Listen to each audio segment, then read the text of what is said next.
मंत्र पाठ। ओम सहना भवतु सहनौ भुनक्तु सह वीर्यं करवावहै तेजस्विनावधीतमस्तु मा विद्विषावहै। ओम शांति शांति शांति।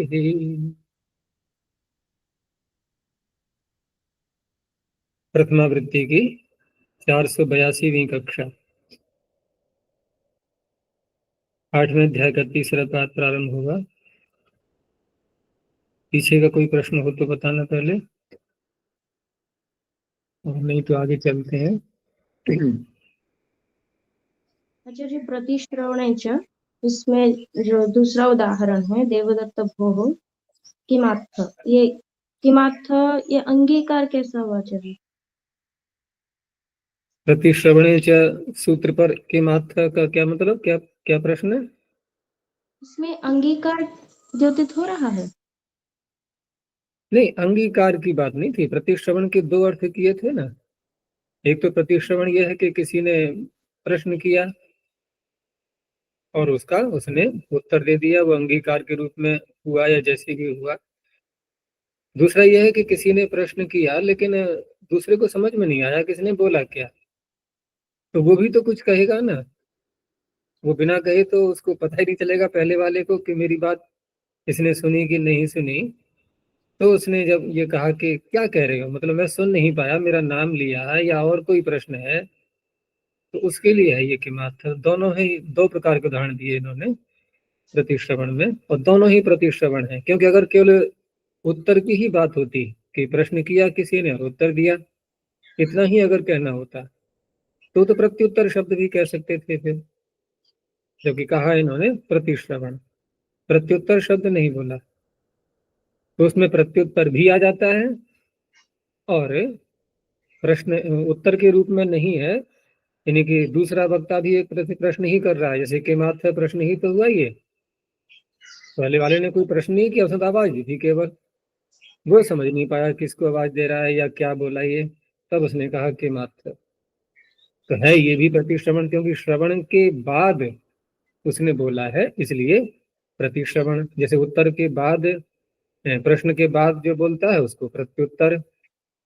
और एक प्रत्युत्तर और भी होता है कि जैसे किसी ने प्रश्न किया और दूसरे ने उत्तर दे दिया। अब उसने उत्तर दिया तो उस उत्तर पर एक और यह बात कही जाती है, उसे कहते हैं प्रत्युत्तर। एक होता है प्रति प्रश्न, सुना है नहीं, प्रति प्रश्न, प्रत्युत्तर, इस तरह की भी बातें की जाती हैं। वहां पर उत्तर नहीं देते हैं, प्रश्न किया किसी ने और दूसरे ने फिर प्रश्न कर दिया उसी के ऊपर, उसे कहते हैं प्रति प्रश्न। तो उसके प्रश्न को उलझाने के लिए या स्पष्टता करने के लिए या उसका खंडन करने के लिए ऐसे भी प्रति प्रश्न किए जाते हैं। लेकिन यहाँ जो प्रतिश्रवण शब्द है ये अधिक व्यापक है, क्योंकि प्रति प्रश्न बोलेंगे या प्रत्युत्तर बोलेंगे वो एक सीमित दायरे में रहेगा। प्रतिश्रवण में सारी बातें आ जाती हैं कि दूसरा जो कुछ भी कह रहा है वो प्रतिश्रवण ही है बस, क्योंकि सुनने के बाद बोल रहा है वो, सुनने के बाद बोला गया प्रतिश्रवण। अच्छा, ये जो प्रकृति सूत्र से जो आकार किया उसको प्लुत विधान हुआ, फिर बाद में जो इकार उकार आदेश किए उनका स्वर इन्होंने दिया, उनका इकार उकार तो उदात्त ही होते हैं, उदात्त के अधिकार से संबंधित होने से। हाँ, अब यहाँ उदात्ता का अधिकार यहाँ दो तरह से लगाएंगे कि एक तो जो सूत्र कार्य कर रहा है मुख्य आकार आदेश, उसको भी उदात्त करेगा। लेकिन जिस सूत्र ने पीछे, क्योंकि ये सूत्र अन्य सूत्रों के लगने के बाद ही तो लग रहा है, तो पूर्व सूत्र ने क्या किया था, क्या किया उसने?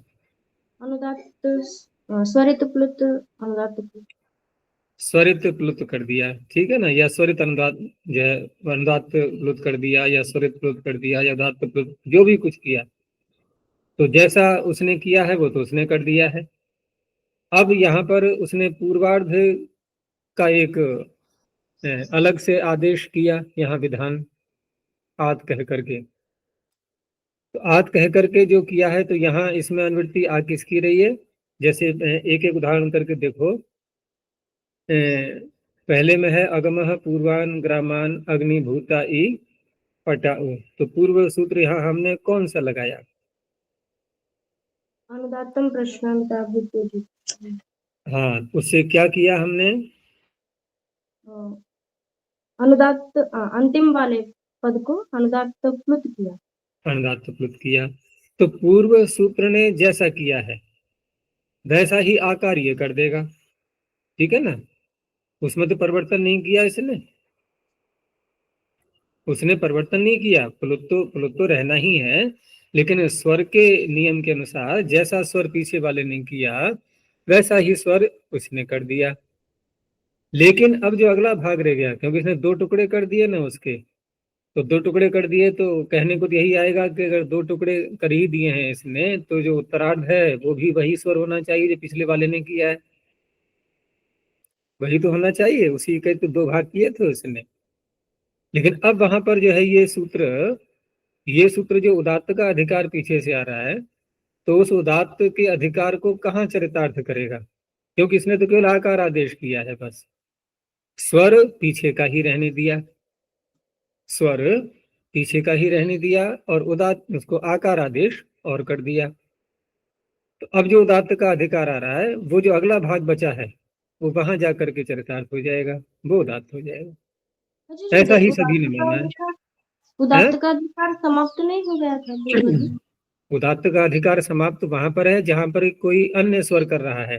ये अन्य स्वर नहीं कर रहा है, ये कोई अन्य स्वर नहीं कर रहा है। ये तो केवल जो पीछे स्वर किया गया है उसमें से आधे भाग को लेकर के उसका केवल आदेश बदल रहा है, आकार आदेश कर रहा है। तो यहाँ तो उदात्त का अधिकार आ जाएगा, यहाँ कोई बाधा नहीं है उसमें। इन्होंने दिखाया नहीं है वैसे अनुवृत्ति में, लेकिन व्याख्याएं जो इसकी उपलब्ध हैं उन सब ने ऐसा स्वीकार किया है कि वो उदात्त तो पीछे से आ ही जाना है।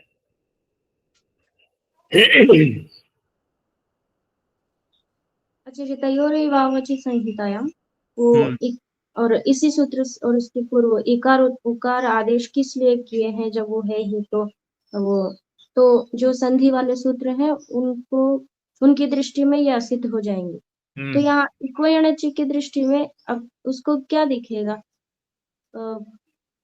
या आकार आदेश वो भी नहीं दिखेगा? इक्वयणचि की दृष्टि में जो पिछले सूत्र ने दो भाग करके अलग अलग किए थे, और उनमें से अगले भाग के लिए ये यकार और वकार कर रहा है, तो इसका किया कार्य और उसका किया कार्य ये कुछ भी नहीं दिखाई देगा।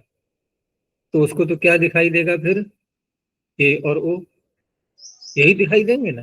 ए और ओ दिखाई देंगे तो एक उचित लगने वाला है नहीं, वो तो फिर एच या वो लगेगा ना वहां पर, वहां तो फिर वो लगना चाहिए, क्योंकि तात्पर्य कहने का एक को तो यह है वो तो लगने वाला है नहीं।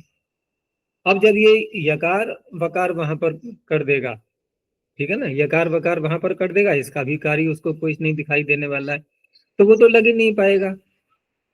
लग ही नहीं पाएगा तो फिर क्या होता यहाँ पर? फिर यही होता कि अग्ना ई इंद्रम, जैसे इसका उदाहरण दिया है ना, अग्ना ई इंद्रम, और इकार को हम यकार करें नहीं, हम कहीं गुणकी से कर लेंगे, नहीं कर सकते, उसको तो वहां दिखाई ही नहीं दे रहा है कुछ भी, ठीक है ना। तो ऐसा ही तो रहेगा, संधि नहीं होगी वहां पर। यकार कर दिया, अब यकार का उच्चारण कर सकते हैं सरलता से। अग्नेय आशा में जो प्रथम उदाहरण है, किसमें? अग्नेय आशा, अग्नाय आशा, हाँ, उसमें ये जो आया होगा अग्ना आशा, अग्ना ई आशा। अच्छा, अग्ना ई आशा, यहाँ ये कहना है कि यहाँ उसको एच या वो कोई एक आर दिखाई देगा, ऐसा एक आर दिखाई देगा। हाँ, वहां कह सकते हैं ऐसा, क्योंकि इस सूत्र को और पूर्व सूत्र दोनों को ही असिद्ध जब माना जाएगा, तो उसको तो एक आर दिखाई देगा। तो अयादेश वो कर सकता है, लेकिन अयादेश कर सकता है ऐसा यदि मान्य है तो इसका जो आकार करना है वो तो व्यर्थ हो गया ना।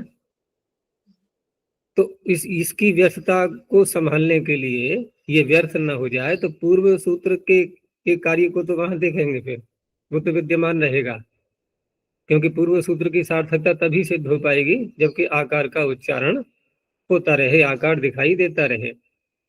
क्योंकि वो आदेश कर देगा तो वो तो आय करेगा, आय तो करेगा नहीं, उसको तो ए दिखाई दे रहा है ना। या तो वो आय करता तब तो बात भी सही थी, एक जैसा बन जाता, लेकिन ऐसा भी नहीं, वो तो आय आदेश करेगा, इसलिए उसका तो कार्य रहेगा, नहीं तो वो निरर्थकता हो जाएगी आकार की।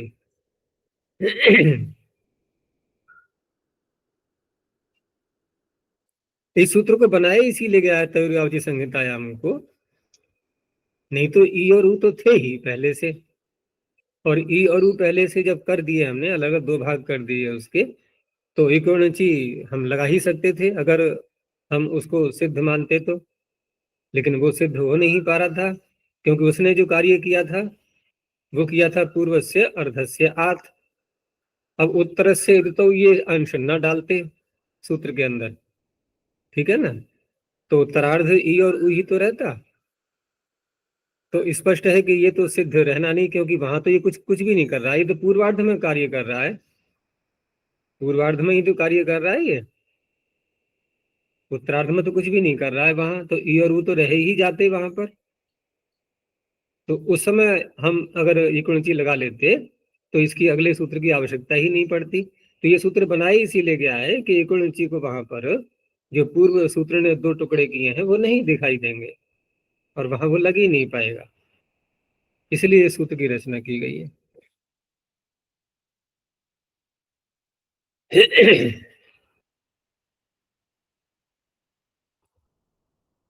चलो आगे देखते हैं।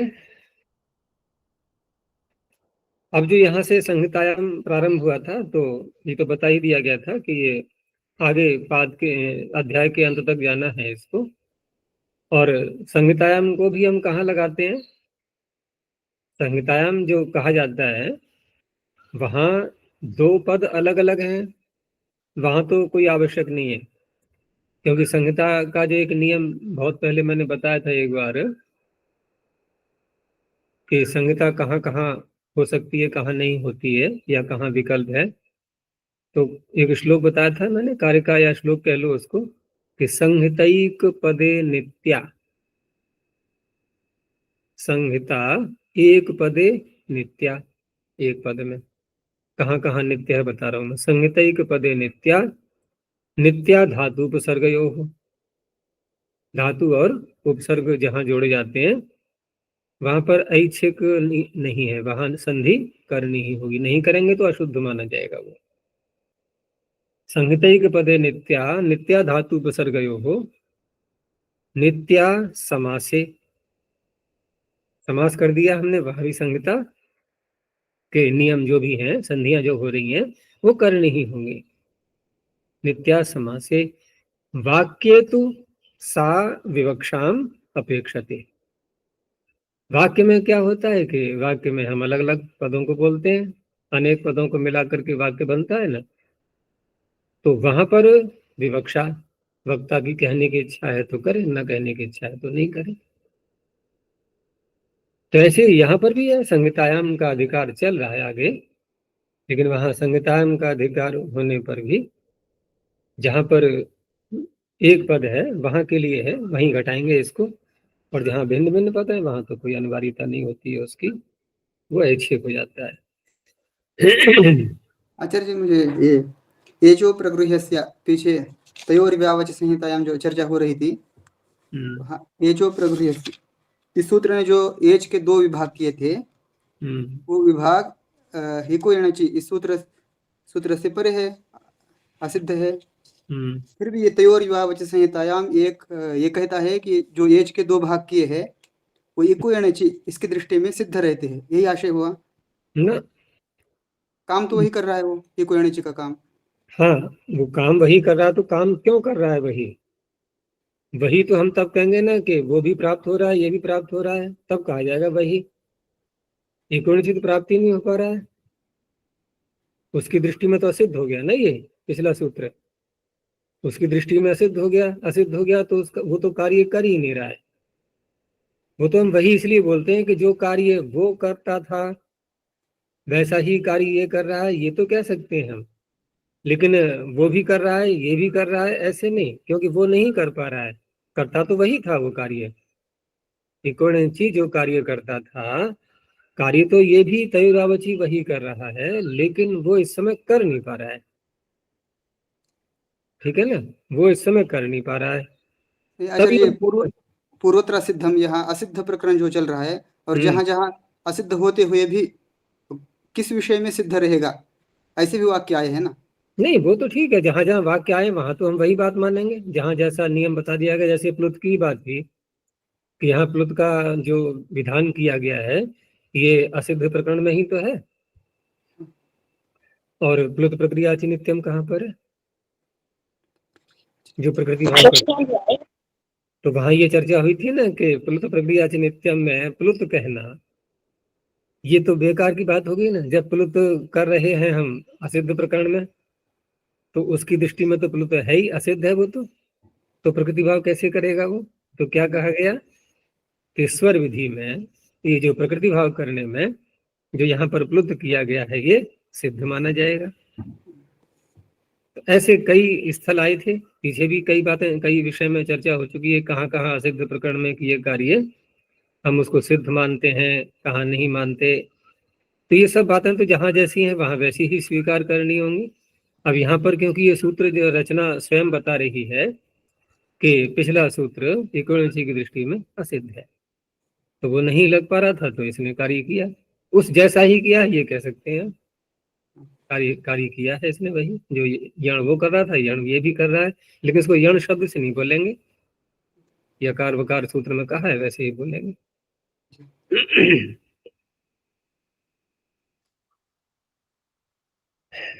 तो अगला सूत्र देखते हैं, मत वसो रु संबुद्धौ छंदसी। मत वसो षष्ठी द्विवचनांतम रु लुप्त प्रथमांत निर्देशः, संबुद्धौ सप्तम में कुशनांतम छंदसी सप्तम में कुशनांतम। मतु वसो, इसमें जो हमने षष्ठी व्यक्ति का द्विवचन किया है तो मूल शब्द क्या है? मतु बस। यानी मतु वसु ऐसे नहीं मानेंगे, मतु वसु मानेंगे तो क्या बनेगा द्विवचन में, क्या बनता है भानु का, मतु वसुओ, भानवो हो, मतु वसवो हो, है ना। और वहां जो था युवर्णा को वो कैसे था फिर, वहां युवु था या कि यू और वकार था, यू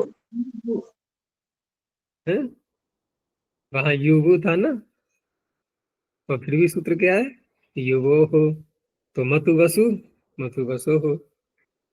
देखो वहां था कर्मधारय, वो यह कर्मधारय कह रहा, वहां था समाहार द्वंद्व, वहां क्या था समाहार द्वंद्व, तो एक वचन का था वो, तो एक वचन में जब बनाया गया तो मत यू और वकार इसका बन जाएगा एक वचन में, ये वो नहीं बनेगा ना, युवा बनेगा फिर तो वहां चर्चा हुई थी कि अगर समाहार किया है आपने तो नपुंसकलिंग होना चाहिए, युगुनः ऐसे बनना चाहिए, फिर जैसे मधुनः, तो पीछे बातें हो चुकी हैं, वहां नहीं जाएंगे अभी हम, नहीं तो सारा समय इसी में निकल जाएगा। तो यहाँ कहने का तात्पर्य मतु और बस ऐसे पाठ है, इसीलिए समास किया गया ना मतुश्च वश्च। तो सूत्र क्या कह रहा है कि मत्वन्तस्य वस्वन्तस्य, लिया वसु ही जाएगा, वस्वन्तस्य च पदस्य रुः इत्ययम् आदेशो भवति संहितायां विषये संबुद्धौ परतः। छंदसी विषय, छंद में ये सूत्र लग रहा है, आगे के सूत्र तो अन्य साधारण रूप से लगते रहेंगे, लेकिन ये सूत्र केवल छंद के लिए है, क्योंकि भाषा में मतवंत और वसवंत को रू नहीं होता है, छंद में ही मिलता है ये। और संबुद्धि में होगा, तो जैसे हमने मरुत शब्द से, ठीक है ना, मरुत कहते हैं वायु के लिए। तो मरुत शब्द से कौन सा प्रत्यय किया? मतु प्रत्यय। मरुत और मत। अब यहाँ पर मकार को वकार करने के लिए मादुपधायश तो लग नहीं पाएगा, झया सूत्र लगाएंगे। झया से मकार को वकार कर लिया, बन गया मरुत्वत। ठीक है ना। अब मरुत्वत से हम संबोधन में एक वचन में सुप्रत्यय लेकर के आए। नुमागम आगे आगे आदि कार्य तो होने ही है सब, वो तो हो ही जाएंगे ना। मरुत्वत सुप्रत्यय आएगा, सु का तो सु तो हट ही जाएगा, हलंत है ना ये, सु हट जाएगा और रह गया मरुत्वत। अब यहाँ पर नुमागम भी करेंगे। तो नुमागम करके क्या बन गया? अब मरुत्वंत। मरुत्वंत में अब तकार संयुगांत से लोप ले जाएगा, रह गया मरुत्वन। अब ये जो नकार है यहाँ पर, जो नुमागम का नकार था, उसको ये सूत्र रू कर देगा। मत्व स्वरू संबुद्धो छंदसी, मतवंत को रू आदेश करेगा। तो नकार को इसने रू कर दिया तो बन गया मरुत्वर। ठीक है ना। दीर्घ तो हो नहीं पाएगा क्योंकि संबुद्धि में दीर्घ नहीं होता है ना। सरनाम स्थाने क्या संबुद्ध बोलते हैं ना, हे राजन। तो यहाँ भी क्या बनना चाहिए था? लोक में अगर बोलेंगे तो कैसे बोलेंगे? हे मरुत्वन। लेकिन ये छांदस है, तो नकार को रू करके मरुत्वर। उसके बाद तो फिर अगली प्रक्रिया भू भगो आदि लगा करके और यकार का लोप हो जाएगा। तो इंद्र मरुत्व इह पाहि सोमम। तात्पर्य क्या है कि हे इंद्र, हे मरुत्व। हे है ना संबुद्धि की, हिंदी हम जो भाषा में बोलते हैं तो संबोधन के हैं दोनों ये, इंद्र और मरुत्व। तो यहाँ आकर के सोम की रक्षा करो। ठीक है ना। ये मतवंत का हो गया। एक और दिया, हरिवो मेदिनम त्वा। अब हरिवह यहाँ पीछे भी शायद आया है शब्द, ये नहीं। तो यहाँ क्या करेंगे? हरि शब्द से मतु प्रत्यय किया, हरिमत। मकार को वकार किससे करेंगे? बोलो। लगाएंगे झया, लगाएंगे माधुपधायश्च, और बोलो सूत्र ढूंढो उसी में से। छंदसी इरह। इकारांत और रेफांत। इरह तो इकारांत ये हो गया हरि शब्द। अब बन गया हरिवत। ठीक है ना। उसके बाद फिर वही सारे कार्य और नमागम हुआ, तकार का लोप हो गया, संयुगांत लोप है, नकार को इसने रू कर दिया, हरिवर। ठीक है ना। आगे क्या आ रहा है? मेदिनम। तो हर्षिचा लगा सकते हैं ना आप तो हरिवो मेदिनम त्वा, ये भी मतुब का हो गया। आगे है फिर वसवंत का एक उदाहरण, मीढ्वस्तोकाय तनयाय मृड। तो मीढ्व शब्द यहाँ पर मेह धातु से लिट लकार, लिट के स्थान पर क्वसु। ठीक है ना। और बाकी जो कार्य है इसमें तो देखो, पीछे हमने निपातन में पढ़ा था ना, दाशवान साहवान मीध्वांश्च। तो वहां पर एक तो हम इट रोकेंगे, इट की प्राप्ति होती है, उसको भी रोकना है। ठीक है ना। और उपधा को दीर्घ भी वहां पर निपातन से किया गया है। और द्वित्व की जो प्राप्ति होती है, क्योंकि क्वसु लिट के स्थान पर हुआ है, वो भी निपातन से ही रोका जाएगा। बाकी फिर होढ़ा से तो ढक तो हो ही जाएगा। और अब पूरा बन चुका है हमारे पास में जो शब्द आया है बन करके मीढ्वस, यहां तक आ गए। ठीक है ना। मीढ्वस। अब मीढ्वस में फिर ये इसने क्या किया कि संबोधन होगा, संबुद्धि परे होगा तो ये रू आदेश करेगा। तो रू आदेश किसको करेगा? सकार को। उसको रू कर दिया इसने, तो क्या बन गया? मीढ्वर। ठीक है ना। आगे मीधर में फिर रेफ, और रेफ को विसर्जनीय, विसर्जनीय को फिर सकार। लेकिन इसका अर्थ क्या हुआ?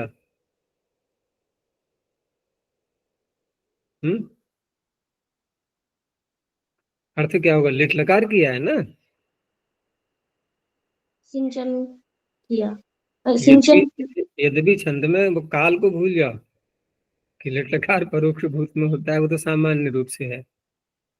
देखो आगे आ रहा है ना मृड, ये मृड शब्द, मृड यह है, ये तो इसका लोट लकार मध्यम पुरुष एक वचन। आनंदित करो, सुखी करो, मृड सुखने।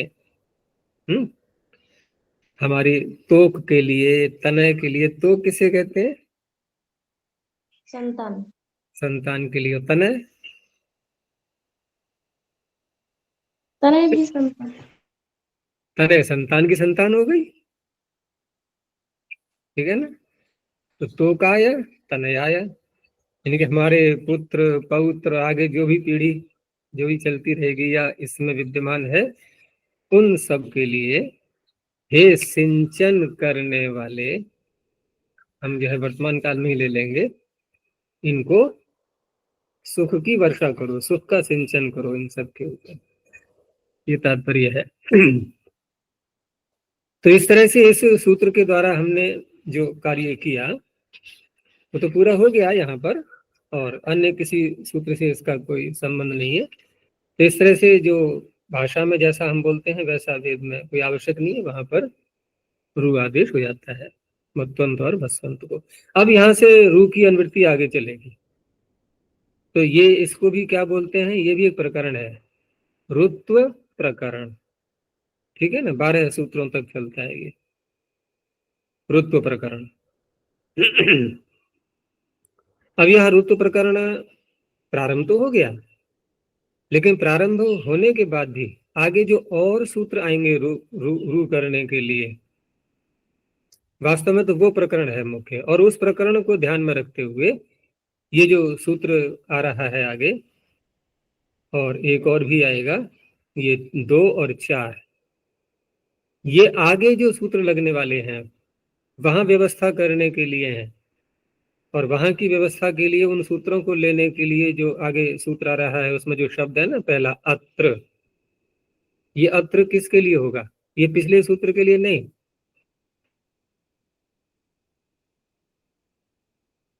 ये आगे के सूत्रों के लिए, ठीक है ना। तो अत्र का अर्थ यहाँ कहाँ पर? आगे के सूत्र जहां आप लगाएंगे, और अत्र लोग अभ्यास से कहाँ लगाते हैं, वहां अत्र का क्या अर्थ है? पीछे हो गया, वहां पीछे अर्थ हो गया। अत्र माने यहाँ, कहाँ किए जो अभी आपने सूत्र लगाए थे पीछे, यहाँ, ठीक है ना। और यहाँ आगे के लिए, तो देखो ना कहाँ जाकर के शब्द एक जैसा और अर्थ बदल जाते हैं, क्योंकि हमें तो शब्द सिद्धि के आधार पर अर्थ करने हैं ना। तो अत्रानुनासिकः पूर्वस्य तु वा, अत्र अव्ययपदम अनुनासिकः प्रथमैकवचनान्तं पूर्वस्य षष्ठैकवचनान्तं तु अव्ययपदम वा अव्ययपदम। तो अत्र का अर्थ हमने बता ही दिया। दूसरा यह है कि जो सूत्र पीछे आया था हमने, इस पर एक वार्तिक, 2-3 वार्तिक है ना कुछ, तो उनको भी समझना चाहिए। जैसे हम ये बहुत प्रयोग में लाते हैं, भो शब्द आता है ना हे अर्थ में, तो ये वार्तिक इसी पर आया हुआ है, विभाषा भवद मघवद अघवताम ओचावस्य, और ये भाषा में भी लगता है और छंद में भी लगता है, व्यापक है ये वार्तिक। ये क्या कहता है कि भवद भगवद और अघवत, ये जो 3 शब्द हैं, वो सूत्र है ना भो बघो अघो, वहां भी तो यही 3 है। तो भवत अघवत में मघवत और अघवत क्या करता है इनको, ये कि यहाँ पर विकल्प से रू आदेश करता है, ये यहाँ विकल्प से रू आदेश करता है। और ये जो मतवसरु समत संदसी, ये तो विकल्प से नहीं कर रहा था, ये तो मतवंतों को कर रहा था ना, ये मतवंत ही तो है, ये भवत नहीं, भवत तो डवत है, लेकिन अघवत भगवत और अघवत ये मतवंत है, लेकिन यहाँ तीनों ले लिए इसने, भगवत में तो प्राप्ति ही नहीं थी,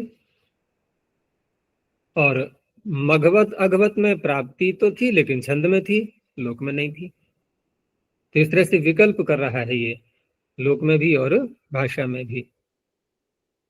दूसरी बात यह है कि यहाँ दो कार्य करता है ये। वार्तिक में है ओत च, आगे अवश्य। अवश्य। इनमें जो अब शब्द है, भवत में अब, मघवत में अब और भगवत में अब, तो इनमें अब भाग को तो हो जाएगा ओकार आदेश, ठीक है ना। और च से यहाँ पर रू ले ही लिया है कि रू आदेश भी हो जाएगा। तो इस तरह से भवत को ले हम तो भवत में अब भाग को तो कर दो ओ, तो क्या बन गया, भोज। भूत, भूत, ठीक है ना। और रू आदेश भी करेंगे तो बन गया भोर। तो ये है वास्तव में शब्द, ये बनाता है। ऐसे ही भगवत का भगोत है, रू कर दिया भगोर, ऐसे ही अगवत का है। अब विकल्प से करता है ये तो हम वैसे भी कह सकते हैं कि हे भवन और हे भो हो, ठीक है ना।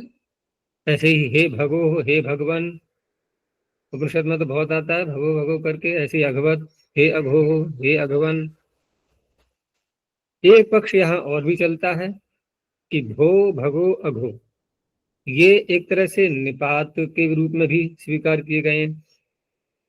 क्यों करे गए निपात के रूप में स्वीकार? क्योंकि हम भो का अर्थ हे भी तो लेते हैं, संबोधन बोलते हैं ना, भो बालक, तो क्या इसका अर्थ है कि आप बालक, हे बालक। वहां भवत का भो नहीं है ये,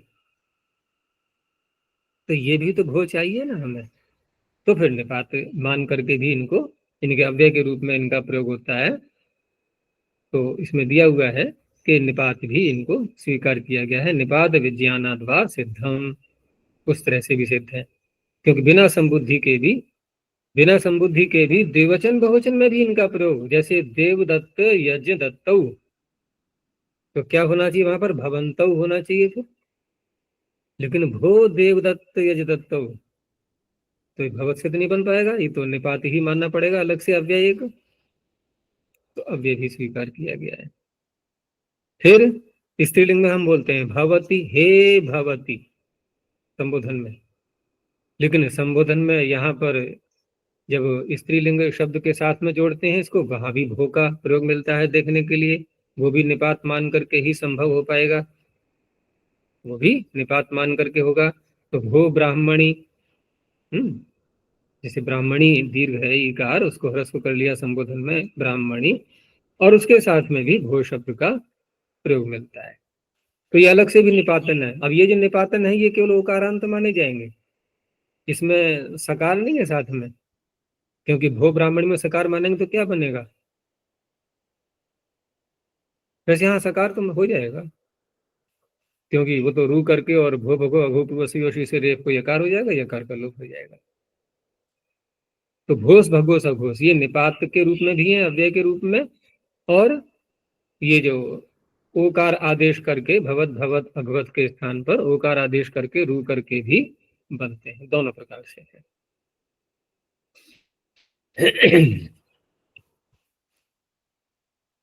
तो हम लोग थे अत्र नासिक पूर्व से तुआ, अत्र का मैंने बता ही दिया कि आगे जो सूत्र आ रहे हैं, इत उत्तरम यस्य स्थाने रुर विधीयते, जिसके स्थान में रू आदेश किया जाएगा आगे। क्योंकि पूर्व से जो आ रहा है ना सूत्र में, ये पूर्व से उसी के साथ में जोड़ेंगे हम कि यस्य स्थाने रू विधीयते ततः पूर्व से, उससे पूर्व लेना है। क्योंकि पूर्व कहाँ घटाएंगे हम, किससे पूर्व, तो जिसके स्थान में रू किया है उससे पूर्व, और जिसके स्थान में रू किया है वो कोई भी वर्ण हो सकता है।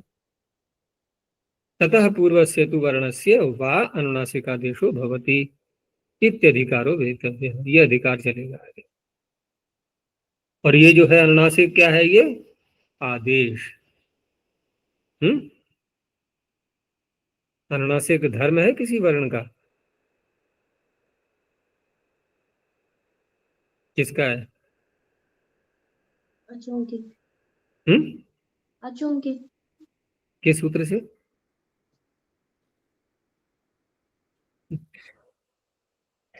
अनुनासिक किसे कहते हैं? मुख नासिका वचनो अनुनासिक। अनुनासिका, मुख और नासिका से बोला जाने वाला स्वतंत्र वर्ण है ना ये।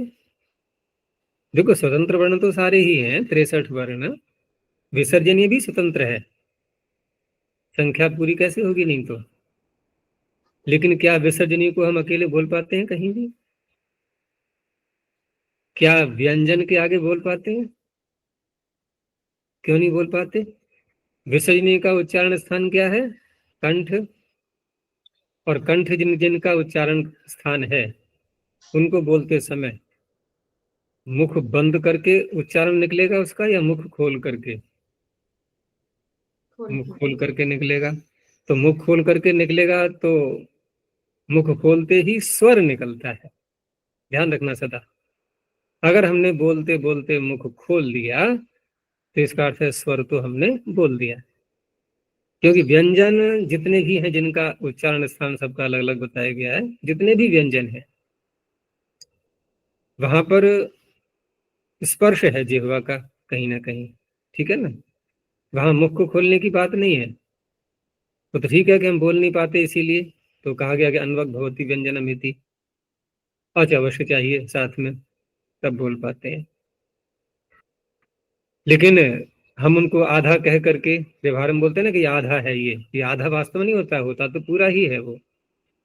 लेकिन व्यंजन ये जो विसर्जनीय आदि है ये ऐसे हैं कि बिना स्वर, जब तक स्वर के साथ में, मतलब जब तक इनके पूर्व स्वर नहीं आएगा, बाद में नहीं, पूर्व, जब तक इनके पूर्व स्वर नहीं आएगा। तो व्यंजन में एक चीज अलग होगी, व्यंजन कब बोल पाते हैं हम?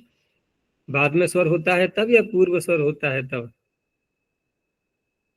दोनों तरह से बोल लेते हैं। जैसे हमने कहा अच, तो अच में स्वर पूर्व में है, चकार में नहीं है।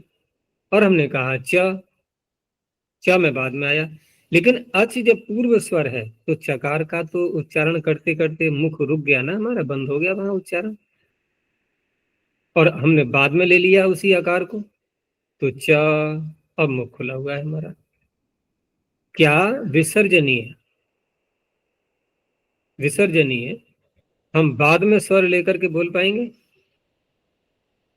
जैसे च को बोला हमने, च में अ की मात्रा जोड़ दी, क्या विसर्जनीय में अ की मात्रा जोड़ देंगे? नहीं जोड़ेगी ना। तो विसर्जनीय कब बोल पाएंगे? जब पूर्व स्वर होगा, बिना पूर्व स्वर के नहीं बोल सकते उसको, ठीक है ना। ऐसे ही अनुस्वार, इसको अनुनासिक को ले लो, ये अनुस्वार को, ये तो खैर अनुनासिक कर रहा है, ये अनुनासिक आदेश भवति, एक अनुस्वार भी तो है ना। तो मैं बात कर रहा था कि अनुनासिक आदेश कर रहा है, ठीक है ना। आदेश कर रहा है तो वर्ण तो स्वतंत्र हो गया ये, लेकिन अनुनासिक आदेश किसको कर रहा है? ये पूर्व वर्ण को। अब विचार करो कि जिसके स्थान पर हम रू करेंगे, आगे जितने भी सूत्र आएंगे रू करने वाले, जिनके स्थान पर हम रू करेंगे उससे पूर्व वर्ण क्या व्यंजन हो सकता है? वो स्वर ही होगा। तो इसका अर्थ है कि स्वर के स्थान पर आदेश हो रहा है ये, ठीक है ना। स्वर के स्थान पर आदेश हो रहा है। हम जब 63 वर्णों में गिनती करते हैं अनुनासिक की तो कैसे लिखते हैं? कोई अर्धचंद्राकार का अंक लगा, निशान लगाते हैं ना, क्या वैसा हम निशान लगा देंगे बस केवल आदेश करेंगे तो? सूत्र कह रहा है पूर्वस्य, पूर्व के स्थान में, पूर्व जो भी स्वर होगा, उदाहरण साथ में लेते जाओ नहीं तो बात उलझ जाएगी। जैसे अगला सूत्र आ रहा है, देखो, महा असी, तो महान शब्द है, महान में इसने तो कर दिया, देखो रू तो कोई और करेगा, इसने क्या कर दिया कि इसने रू से पूर्व, जिसको रू किया गया है उससे पूर्व कौन है? आकार, उसको अनुनासिक आदेश किया। तो क्या हम आकार को हटा करके अनुनासिक लिख दें वहां पर? अनुनासिक लिखेंगे वहां पर? नहीं, हम आकार के ऊपर अनुनासिक का चिन्ह लगाते हैं, तो ये आदेश कहाँ हुआ फिर? ये तो आगम हो गया एक प्रकार से। आदेश तब होता है ना हटा करके लिखें हम। अरे आकार को हटाओ और वो जो अर्धचंद्राकार जो निशान है वो लगा दो, ऐसा नहीं होता ना। तो इस तरह से अनुनासिक स्वतंत्र वर्ण होते हुए भी क्या है, ये किसी का धर्म भी है। अब इसको धर्म धर्मी के रूप में लेंगे तो किन का धर्म है ये? तो हमने कहा अचों का, ठीक है ना। और अचों को हम बोलते हैं ना सानुनासिक, निरनुनासिक, उदात्त, अनुदात्त, स्वरित, ह्रस्व, दीर्घ, प्लुत। तीन प्रकार के धर्म हम अचों में जोड़ते हैं।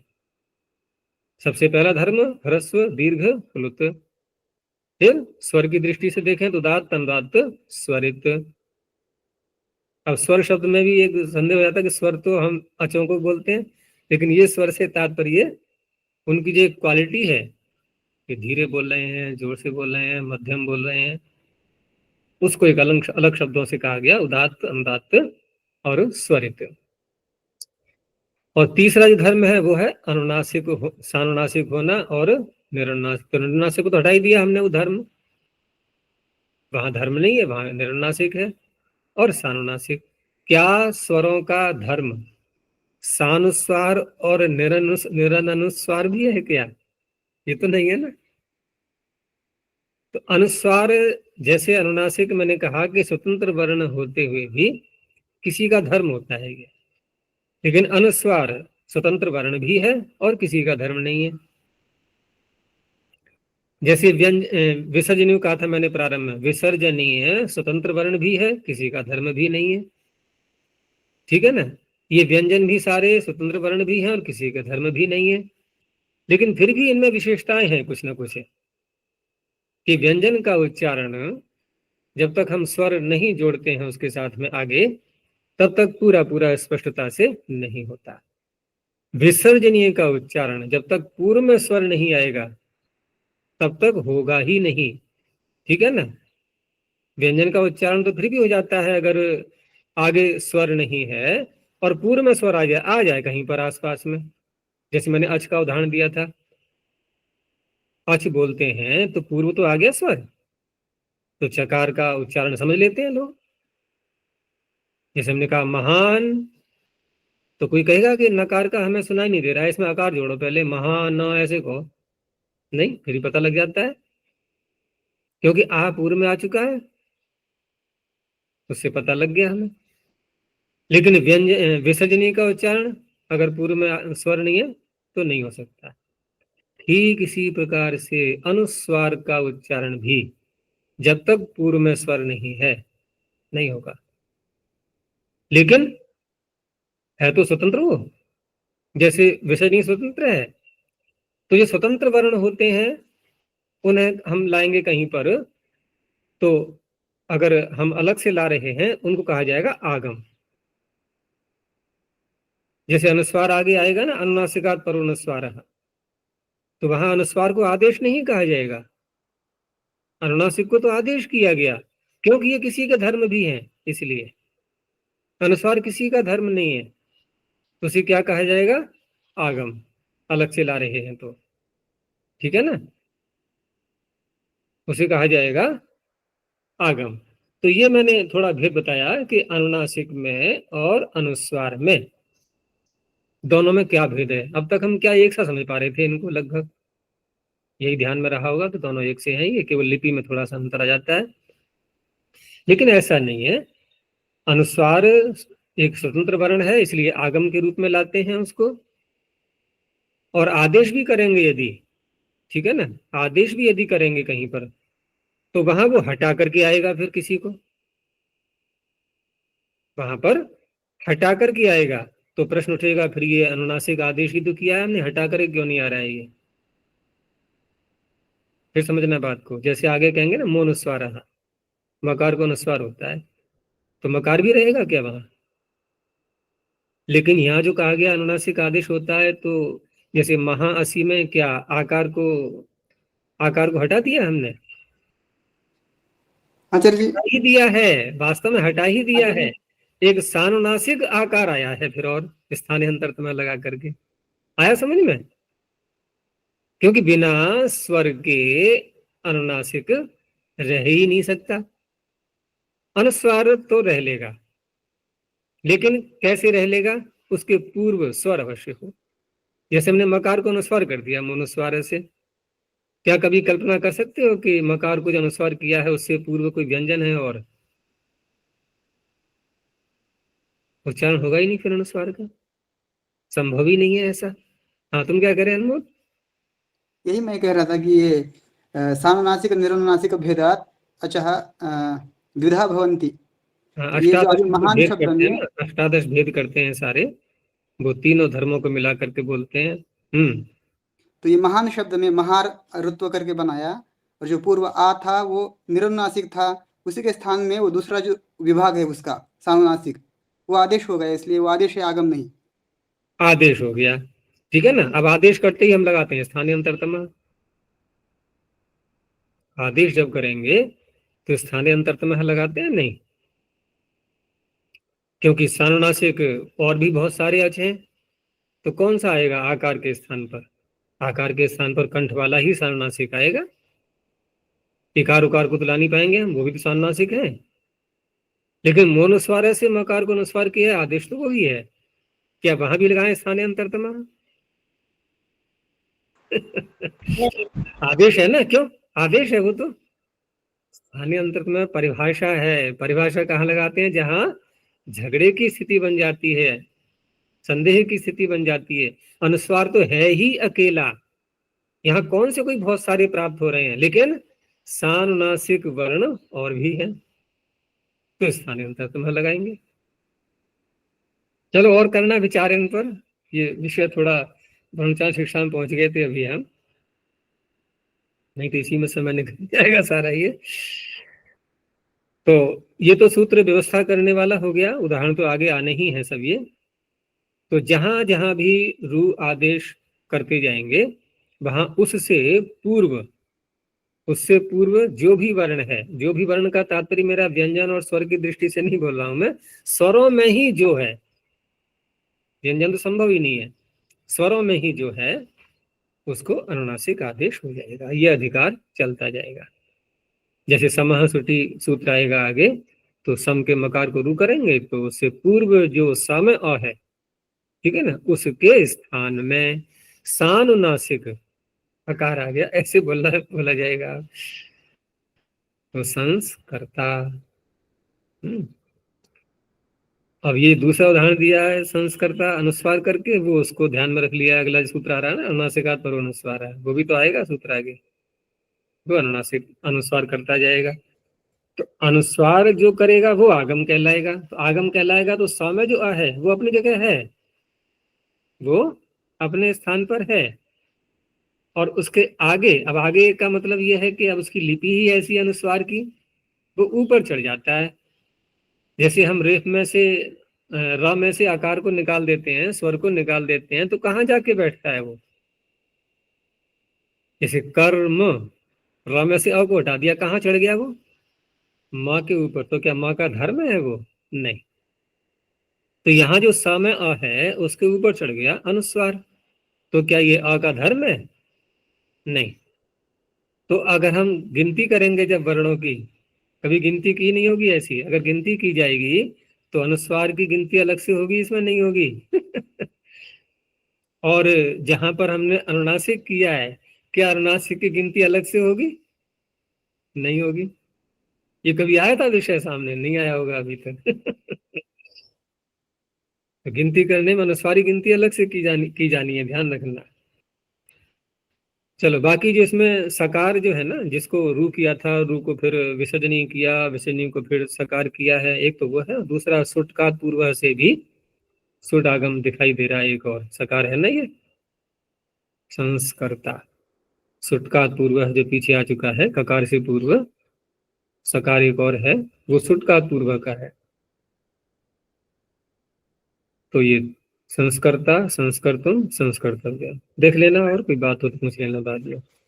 आगे देखो, आतोटि नित्यम, आतः षष्ठी क्वचनांतम अटि सप्तमे क्वचनांतम नित्यम प्रथम क्वचनांतम।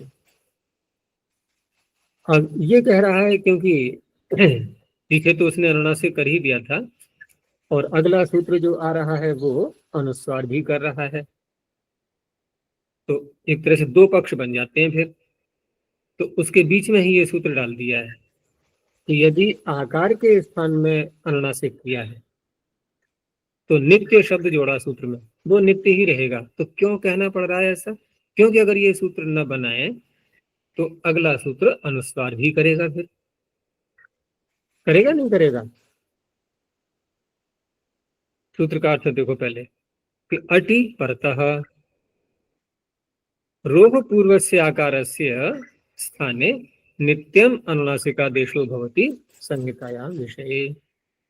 तो महा असी जैसे कहा महान असी, तो पहले तो हमें रू करने वाला सूत्र चाहिए, रू नहीं कर रहा है ये तो अनुनासिक आदेश कर रहा है।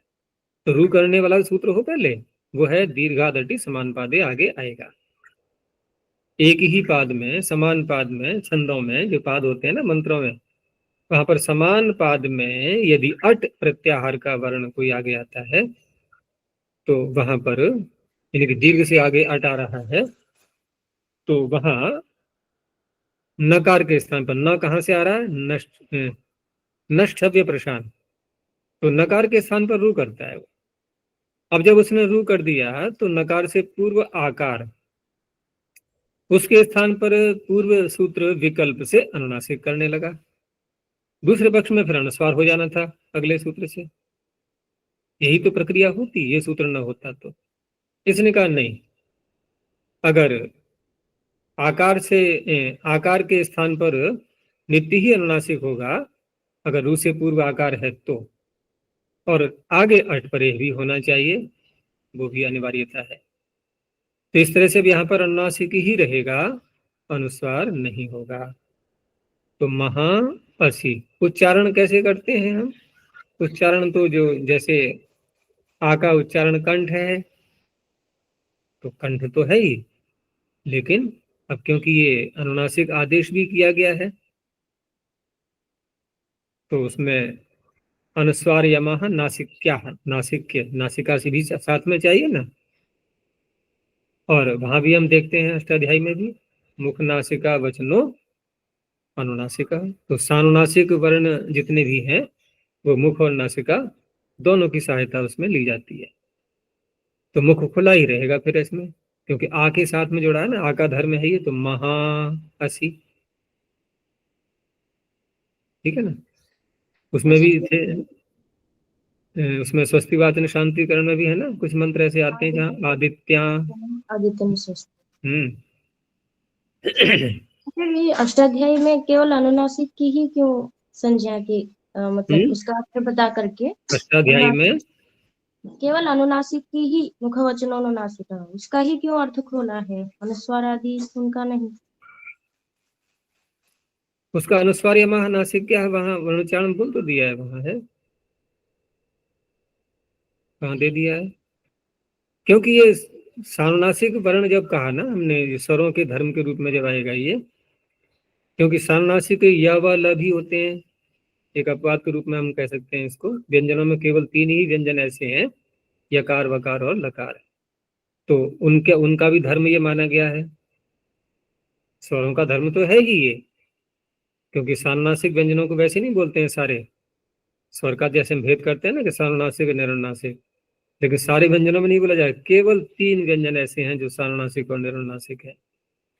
आचार्य जी, ये यमगणनाम अनुनासिकम येषाम अधिको धर्मः, यमगणना इनका, हाँ, इनका अपना उच्चारण भी तो है ना, कंठ आदि, कंठ तालु आदि, वो भी है, लेकिन नासिका से भी बोला जाना है इनको, ठीक है ना, इनको नासिका से भी बोला जाना है, मुख नासिका वचन, तो उनका अपना जो है वो भी है, और साथ में अनुनासिकत्व भी उसमें आ चुका है, अनुनासिक नाम होने से नासिका से भी बोले जाएंगे वो।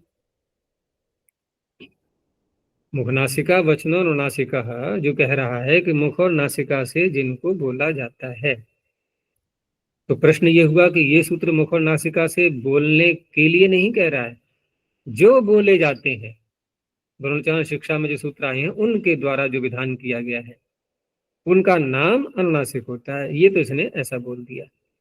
अब वहां पर जब ङ पर देखा हमने कि ङ का सूत्र आ गया, अब कोई विषय नहीं, यहाँ कंठ क्या है, कंठ बोला इसने, केवल नासिका तो नहीं बोला, तो क्या इसका नाम हो जाएगा अनुनासिक? नहीं होगा। लेकिन और सूत्र आया एक, यमगणनाः ङयणनमः स्वस्थान नासिका स्थान, स्वस्थान भी रहा इनका, नासिका स्थान और बढ़ा दिया गया, अब 2 स्थान हो गए। 2 स्थान होते ही अब इनका नाम हो गया अनुनासिक।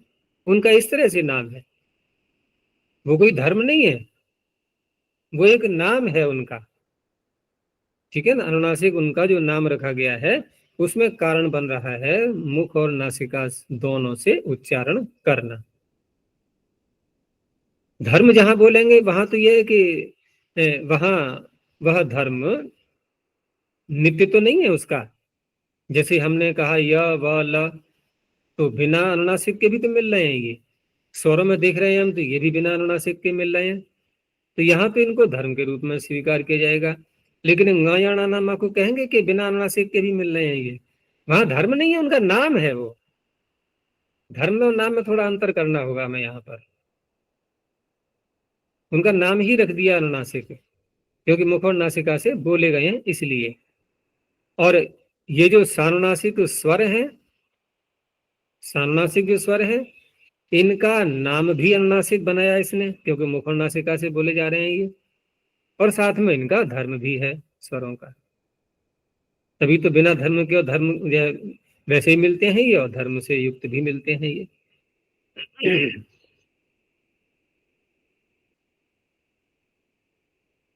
तो इसने जो है नित्य यहाँ पर अनुनासिक आदेश कर दिया है, तो महा असी, ऐसे ही महा इंद्रो या ओजसा देवा अच्छा दीप्यत, उदाहरण सब एक जैसे ही है, एक उदाहरण से भी हम समझ सकते थे, लेकिन 3-3 दे दिए।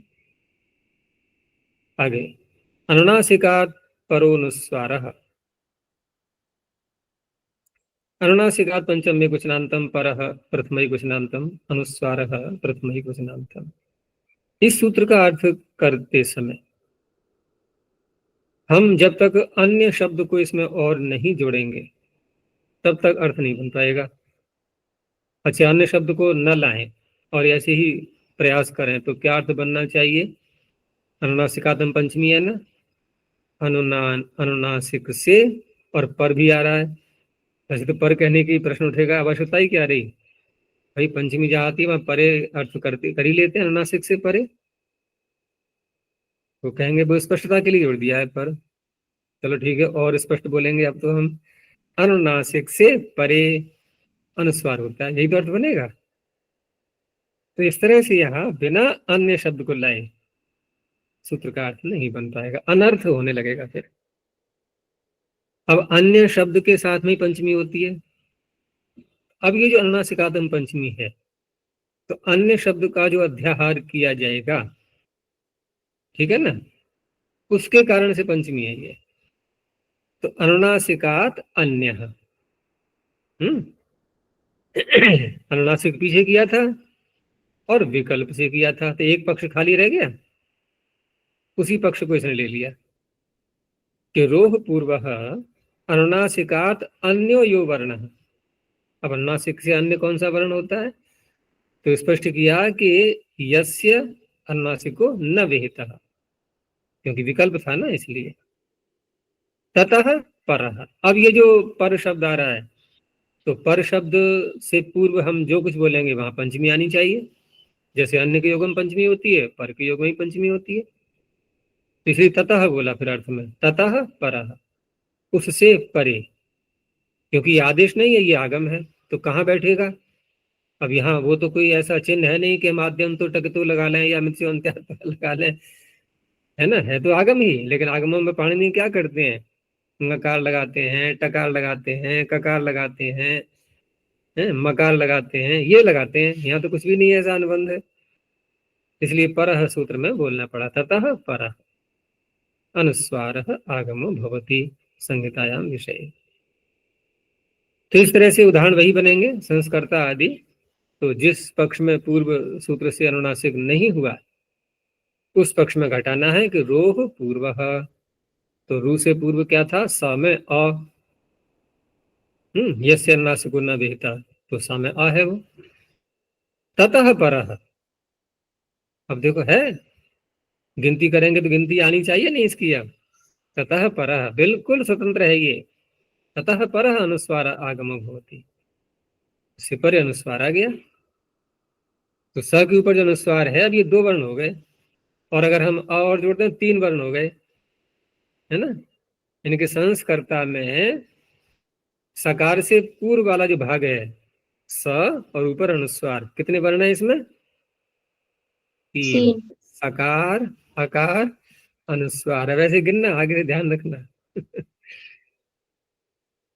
तो संस्कर्ता संस्कर्तव्यम। ऐसे ही एक सूत्र आगे आएगा, पुंस कामा, तो यहाँ पर पुमः खय्यम परे, ठीक है ना, आगे आने वाला है।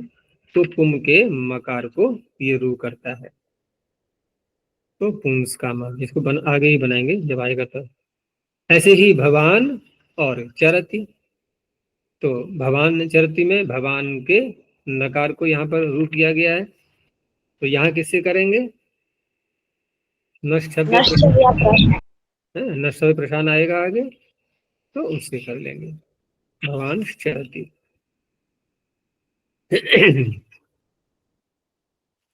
तो इस तरह से अनुनासिक पूर्व से हुआ, और अनुनासिकात परोनुस्वार, इन दोनों ने तो ये व्यवस्था कर दी कि अनुस्वार भी कर सकते हैं हम, अनुनासिक भी कर सकते हैं। लेकिन आतुर्टी नित्यम का ध्यान रखना है कि जहां पर आकार अगर आ रहा है रू से पूर्व, तो वहां अनुनासिक ही रहेगा, अठ परे रहते, वो एक अलग हो गया।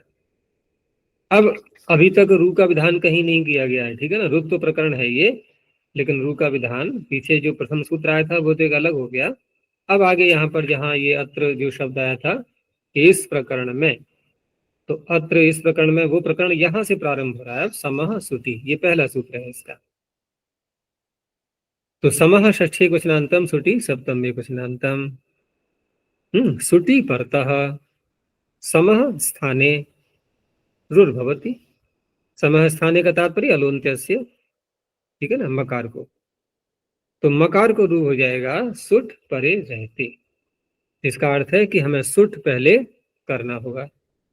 तो वही सुठ का पूर्व से जो उस प्रकरण में जहां सुठ किया गया है उसी की बात हो रही है यहाँ पर ये। तो क्री धातु से जो कर्ता कर्तुम कर्तव्य बनाते हैं और सम उपसर्ग लगा करके जब प्रयोग करते हैं इनका, तो वहां पर सुठ आगम अनिवार्य हो जाता है, सुठ का पूर्व। क्या इसी से किया है हमने सुठ, सम परिभ्याम करो तो भूषणे, ये तो अधिकार है ना सुटका पूर्व, उसी को बोल देते हैं सीधा कि सुटका पूर्व से हो गया, वो तो अधिकार सूत्र है। तो संस्कर्ता संस्कर्तुम संस्कर्तम, अनुनासिक का भी दिखा दिया है, अनुस्वार का भी दिखा दिया है। वैसे देखें यहाँ पर देखो, एक तो सुट का सकार, एक सम के मकार को रू किया है विसर्जनी होकर के, एक इसका सकार, क्या बढ़ा सकते हैं और भी, और बढ़ा सकते हैं ना, द्वित्व भी तो कर सकते हैं। कैसे, किसको द्वित्व होता है, कैसे करेंगे द्वित्व, अचोरहाभ्याम द्वे। यहाँ रेफ और हकार कहाँ है, अनचीच। अनचीज का क्या अर्थ है,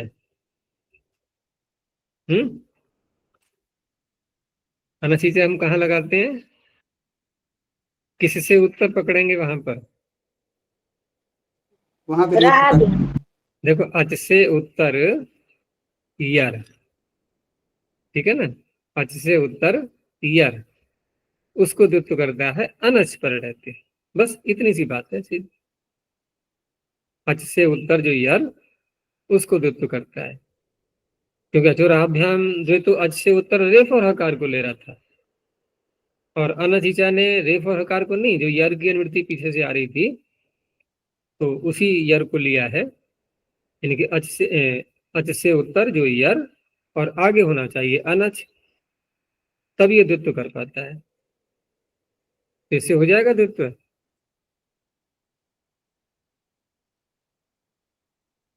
हम्म। हो जाएगा। किससे? अच से उत्तर, तो कौन सा अच है? आ अनुनासिक। हम्म। इससे उत्तर यर है सकार। इससे उत्तर उसको द्वित्व सकार। हो जाएगा, क्योंकि आगे एक फुट का और पड़ेगा, वैसे ककार भी है, वो भी आना चाहिए, तो उससे द्वित्व हो जाएगा। तो 3 हो गए। ठीक है ना। अब यहाँ लोप भी तो कर सकते हैं हम, लोप भी कर सकते हैं। तो चाहे लोप करें या 3 का प्रयोग करें, है ना। अगर 3 करेंगे यहाँ पर, तो एक ये 2 सकार का हो गया, एक 3 सकार का हो गया। ठीक है ना। उधर फिर ये अनुनासिक और अनुस्वार भेद करके, तो इस तरह से ही भेद बन जाएंगे इसके।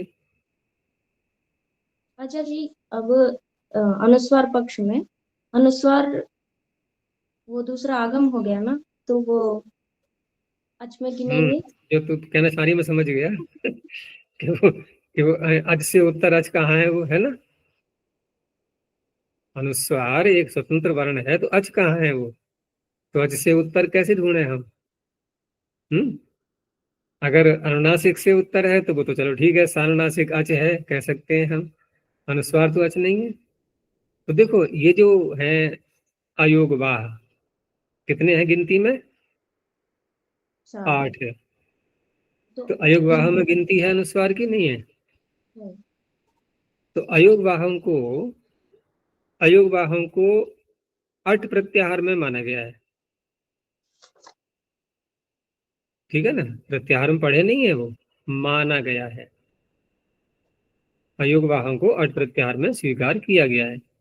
अट प्रत्याहार में व्यंजन भी आते हैं, स्वर भी आते हैं कि नहीं? तो इसका अर्थ है कि ये अनुस्वार व्यंजन में भी गिनती कर लो इसकी। ठीक है ना। और स्वर में भी कर लो, जहां जैसी आवश्यकता पड़ जाए। देखो हिंदी में कहते हैं ना, कहावत कौन सा है कि घर जमुना गए तो जमुना दास, गंगा गए तो गंगा दास, क्या है वो? यानी जहां जैसे गए वहां वैसे बन गए। वो देखा होगा बहुत से वर्षा काल में अनेक कीड़े मकोड़े उत्पन्न हो जाते हैं, तो जिस वृक्ष पर जैसे पत्ते होते हैं वहां जो कीड़े बनते देखे होंगे, पत्ते खाते हैं ना वो, उनका कलर भी वैसा ही हो जाता है। तो इस तरह से जहां जैसे आवश्यकता पड़े वहां इसको अनुस्वार को मान लो। ठीक है ना। तो ये बहुत ही फ्लेक्सिबल है ना। तो कैसे ही मान सकते हैं इसको, तो दुत्व तो करवा देगा, ये नहीं रोकेगा। इसको कह सकते हैं अच्छा है। और जहां हल्की पड़ जाए आवश्यकता है वहां हल मान लेना इसको, कोई विरोध नहीं करेगा ये।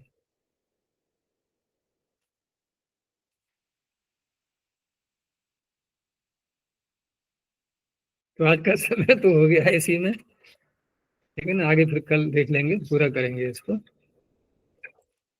अभी यहीं तक करते हैं। प्रणव ध्वनि। ओ।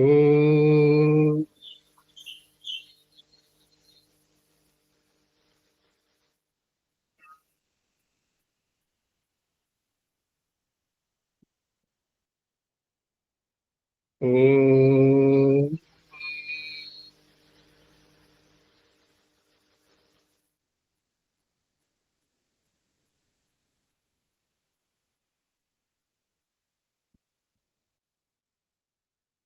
ओ।